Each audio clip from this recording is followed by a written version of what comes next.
بسم الله الرحمن الرحیم. قدرمندو لیدونکو او اوریدونکو او ګرانو هیوادوالو، سلامونه او احترامات مو ومنئ. نن 3 د فبروري کال 2026 چې د سې شنبې ورځ سره سمون خوري ستاسو خدمت کې حاضر یم. د نن ورځې موضوعات مې مختص کړي صرف 2 دقیقې ته دي. یو د ایران او امریکا او اسرائیل مسله ده، او یو په امریکا کې قانوني جنگ چې کوم روان دی، کوم یو چې موږ تاسو ته په نړیواله سطح خبرونو کې، یعنی افغانانو ته په د آسیایي ممالکو کې اکثرا دوستان د دنه بې خبره پاتې کېږي. داسې موضوعات مې راخیستي چې هغه هلته دننه په محکمه کې څه روان دي، د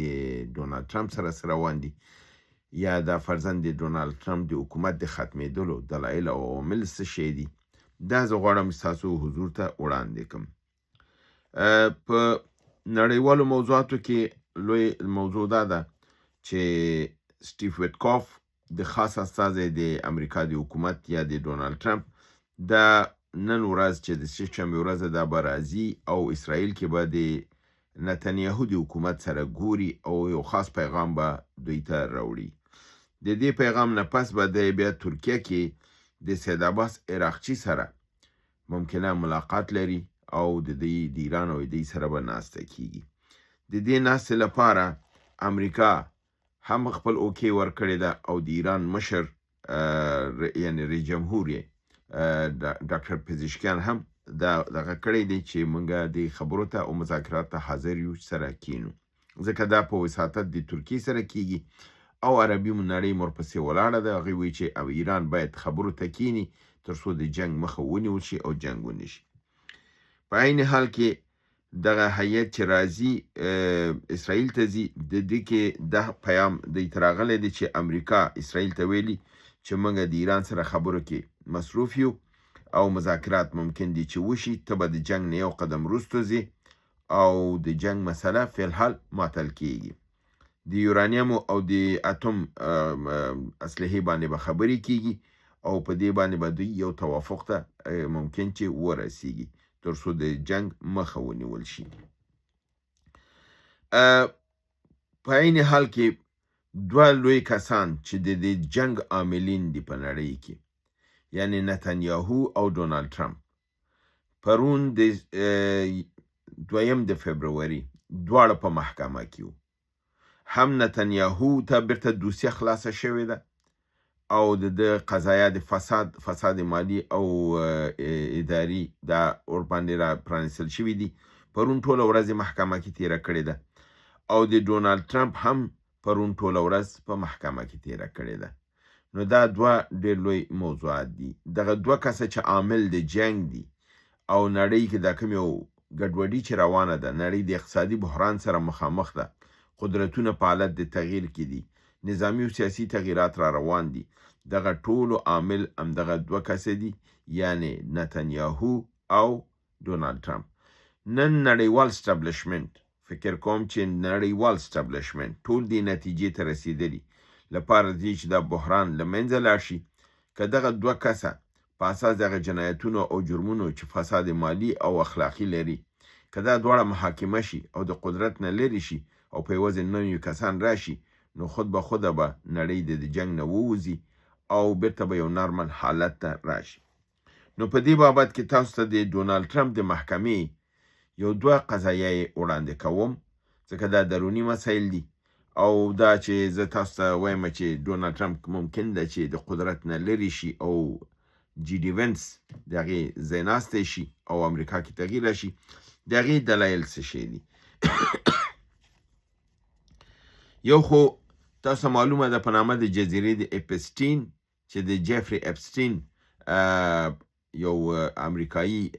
فکر کوم چې یهود الاصل دی او اسرائیل ته کار کوي او په نړیواله هغه کوم یو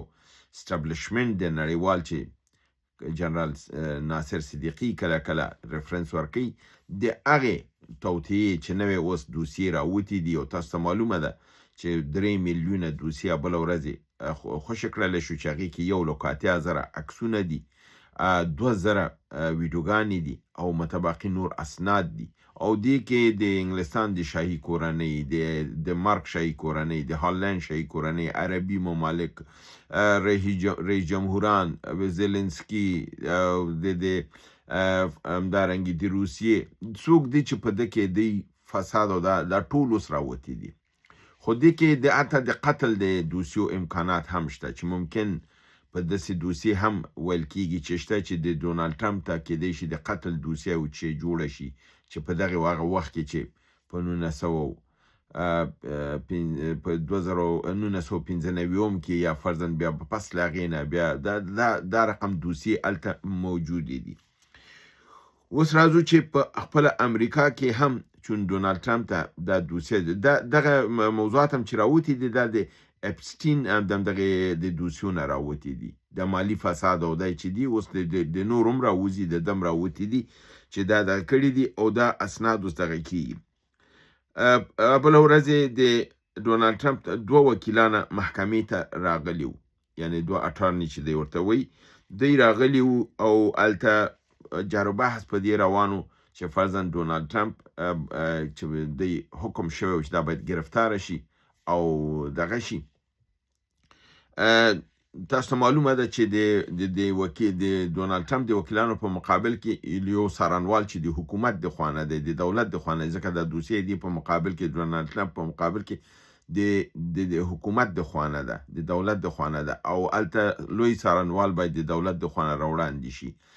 او دلته د دې وکیلان هم دي نو دا جنگ د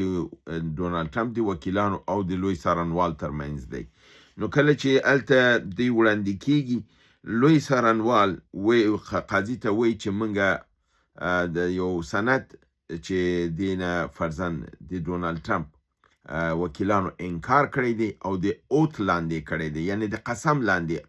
دا کړی چې دا سند وجود نه لري نو دی قاضي ته وایي چې دا سند موږ تاسو ته په دوسیه کې په سپټمبر میاشت کې درکړی دی نمبر یې ورته وایي چې 4932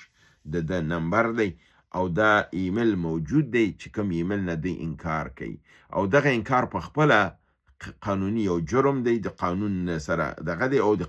قاضي په مخ کې غلط قسم اخیستل یعنی په یو شي باندې اغماس کول دي نو په دې اساس باندې قاضي ته دا وایي چې دغه شی موجود دی په دې وخت کې د ډونالډ ټرمپ د وکیل اواز اوچتیږي چې اواز اوچتیږي قاضي ورته وایي چې اواز دې مه اوچتوه کوټ ماته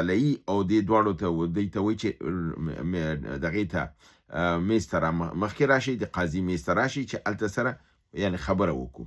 کله چې خبره کیږي او دا خبره څارنوال ورته کوي چې بالکل دا شی موجود دی او دوی په دې باندې دروغ قسم خوړلی دلته د ډونالډ ټرمپ وکیل اواز اوچتیږي او وایي چې دا دروغ دی دا جعلي دی او دا دغه دی قاضي ورته وایي چې اواز مه اوچتوه په ورو باندې خبره وکړه دا کیږي هغه چې خبره نه مني قاضي په حساب سکیوریټي ته وایي چې دا د کوټ نه وباسئ دا چې کوټ نه وباسئ کله چې دې ته حکم ورکول کېږي چې دا د کوټ نه وباسئ د چا دویم وکیل دی هغه چوکۍ نه راوچتېږي هغه اواز اوچتوي قاضي حکم کوي دا دویم هم ورپسې وباسئ نو دې دواړه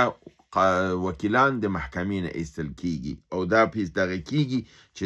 دی دروغ ویلی دي او د خیانت کړی دی بنان حکم د دې ورکول کېږي چې دی دغه دی باید د دې مال ضبط کړلی شي او دا دارایي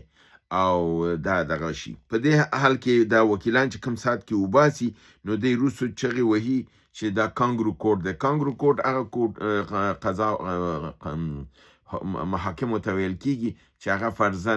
هلته عدالت نه وي بلکې د په حساب د هغې چون استرالیا کې د کانګرو یو حیوان د هغې سره راټولیږي بیا دوی خپل په منځ کې بیا کړپو کړپو وهلو دا سره شروع کوي نو د هغې په حساب سره دی ورته کانګرو کوډ دغه کړی چې دا کانګرو کوډ دی دا اصلا کوډ ته نه پاتې کېږي او دلته عدالت نشته دی نو قاضي ورته ویلي چې دا خبره که تاسو کوئ دا کانټمپټ اف کوډ کې راځي یعنی د محکمې بې حرمتي کې راځي او په دې اساس باندې قاضي حق لري چې هغه څوک چې بې حرمتي کوي نه تنها چې زندان ته یې ولیږي په هر څومره وخت لپاره چې غواړي لیږلی شي بل دا دی چې لایسنسونه د دوی وکیلانو چې د لایسنسونو لپاره د ډیر احتیاط کوي ځکه دا لایسنسونه د ټول ژوند ذخیره ده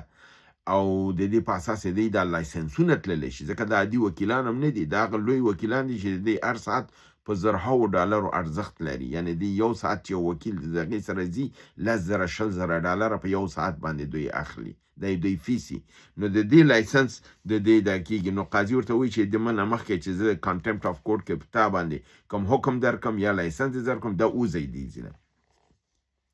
پس له هغې نه قاضي حکم ورکوي چې دغه دې گرفتار کړلی شي ډونالد ټرمپ نو په دې وخت کې 415 دي که څه د پاسه دې میلیونه ډالرو دې ته دغه کېږي چې دا باید دې کوټ کې جمع کړي دفتن چې تر څو دا کېږي د دې په مقابل کې بیرته د ډونالد ټرمپ نور قاضیان دغه وکیلان راځي او دغه کې کوټ ته وایي چې دغه حکم چې دی یعنی د گرفتاری حکم چې دی دا باید معطل کړلی شي د هغې په مقابل کې د 415 میلیونه ډالره دوی هلته ضمانت کړي کله چې دوی ځي چې 415 میلیونه ډالره برابرې کړي چې د کورټ ته د ضمانت په شکل کې پرېږدي هلته دوی چې بانک ته ځي بانک ورته دا پیسې نه ورکوي کله چې بانډونو والا ته ځي چې بانډ دغه کړي څوک بانډ نه ورکوي ورته ځکه چې هغې ټولو ته دا خبر رسېدلی دی چې قضا حکم کړی دی چې د ډونالد ټرمپ ټوله درایي د مصادره شي کله چې ټوله درایي مصادره شي نو څه خو لیونی نه دی بانک چې د یو څوک چې په حساب خالي کېږي جیبې او کنګال کېږي هغې ته 415 میلیون ډالر ورکړي سبا یې چا نه واخلي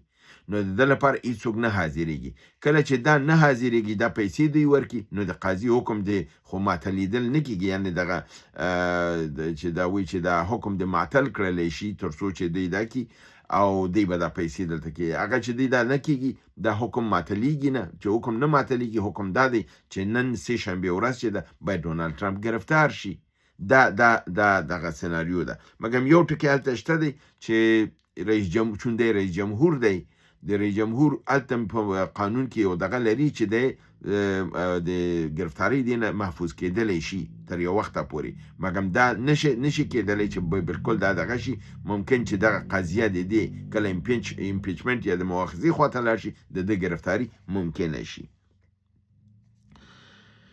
په همدې حال کې کله چې د دوی دغه کېږي د درایي د ضبطولو مسله ورکول کېږي دلته د دې قاضیانو د قاضي د دوی د دغې نه پوښتنه کوي د څارنوال نه چې آیا د دومره اسناد او دا ته لرې چې موږ د گرفتارۍ حکم ورکو او دا په حساب گرفتاره شي نو څارنوال ورته وایي چې د جرم بالکل ثابت دی او په دې کې هیڅ شک نشته دی چې د خلاف د قانون کار کړی دی د یو په حساب مجرم دی او دا مجرم باید گرفتار شي کله چې دا ویل کېږي نو قاضي وایي چې ښایسته دا دغه دی هغه د حکم ورکوي او دلته د څارنوال یو بل دغه وړاندې کوي نمونه د جرم د ثبوت لپاره ځکه چې دې د کمالداريګانې چې د نیولو د مصادرې یا د ضبطولو حکم چې ورکړ شوی د هغې کې ټرمپ ټاور دی چې ډېر لوی مشهور ټاور دی په دنیا کې ټرمپ ټاور باندې بل دا د ګلف کورس دی چې کوم ځای کې د ګلف دا لوبه کېږي کازینو یې ده ریزورټس لري دی او دا ټولو دغې کېږي په عین حال کې یو بل دغه دی چې مار ایلاګو په نامه باندې د کوم لویه اداره ده یا کوم دغه دی تعمیر دی د وایي چې کله ډونالد ټرمپ هر کله د بانک نه کوم ځینه پیسې قرض اخیستلې نو د ده قیمت به 1.8 میلیارده ډالره خوده هلته بانک ته چې زما د دې درایي قیمت دغومره دی نو زه تا نه دغومره پیسې اوچتومه نو د هغې په ضمانت باندې بانکونو به پیسې ورکولې خو کله به چې همدغه مار ایلاګو د ټکس مسله راتلله د کال کې دلته به بیا دی ویل چې د قیمت 20 میلیونه ډالره دی یعنی اصل کې قیمت 1.8 میلیارده ډالره کم 2 میلیارده ډالره یې د قیمت خوده اما چې ټکس ته به راتلل وی 20 میلیونه یعنی یو شی قیمت 2000 او ته 20 روپۍ وی نو په 20 روپۍ باندې که فرضاً ټکس راشي خو کم راځي په 2000 روپو باندې خو ډېر راځي یا په نو 2 میلیارده ډالره خو ډېر شی دی په هغې باندې ټکس خو حکومت ته په 100 میلیونه ډالره ټکس راځي او په 20 میلیونو کې ممکن 100,000 ډالره راشي او دا کار په کلونو دی دا کار کړی دی یو ځلې نه دی کړی بل نو دی دا وایي چې دا خو بالکل د قانون په خلاف ده دا کار کړی دی او کله چې دی په من حیث د رئیس جمهور قسم اوچت کړی چې زه به غلط کار نه کوم خیانت به نه کوم دا خیانت خو ده کړی چون دا قسم هم د غلط اوچت کړی دی بنان دی د قانون مجرم دی د ټکس د دغې مجرم دی او دا په دروغ خپل ملت سره او د نظام سره ویلي نو داسې یو دروغجن یا فرزندغه دا نشي کېدلی چې رئیس جمهور پاتې شي ځکه د تصامیم هم بیا غلط دي نو په دې اساس باندې ویلي چې خیر دا باید گرفتار شي او محاکمه شي او ټوله دارایی مصادره شي یعنی دا رقم ته جریانات هلته روان دي چې زه تاسو ته وایم چې د ډونالد ټرمپ د حکومت په ختمېدو دی دا د منځه ځي او په عوض به بل نظام راځي او هغه نظام به بیا په حساب بیرته به نړۍ سره خپل اړیکې دا جوړوي بله خبره دا ده چې د تجربهوره خبره دا ده د امریکا د محکمې سیستم دا دی دلته 9 قاضیان دي او دا 9 قاضیان مادام العمر قاضیان دي یعنی دا برطرف کېدلی نشي د لپاره چې د دې باندې څوک لاس وانه چې رئیس جمهور حکومت هیڅوک دا چې یو ځلې مقرر شي چې تر څو پورې کوم قانوني جنایت یو چې دی نه سر ونه وهي نور که دی فرضاً نارمل خپل کار کوي او په دې باندې د جنایت کوم ثبوت رانه وړي دا مادام العمر چې تر څو ژوندي دي دا قاضیان دي او په دې جمله کې داسې قاضیان هم شته چې عین د بوش د وخت نه تعیین شوي دي داسې هم دي چې د کلینټن په وخت کې تعیین شوي دي اوباما په وخت کې او 3 د دې نه د 9 نه یعنی شپږ په هغه دورو کې شوي دي دا 9 چې دي دا ډونالد ټرمپ تعیین کړي دي او ډونالد ټرمپ دا هیله وه چې کېدای شي دې کې دغه خپل کسان چې دې تعیین کړي دي دا به یې د طرف ونیسي داسې قضایه شوي دي چې په هغې کې فرضاً شپږ په 3 کې رایه راغلی ده یعنی د شپږ تنو یو رایه ورکړې ده او 3 مخالفه رایه ورکړې داسې قضیه هم شوې ده چې 15 راغلي 15 رایه موافقه ورکړې 4 مخالفه ورکړې ده داسې قضیه راغلې ده چې 7 رایه موافق راغلي 2 رایه مخالف اما په دې قضیه کې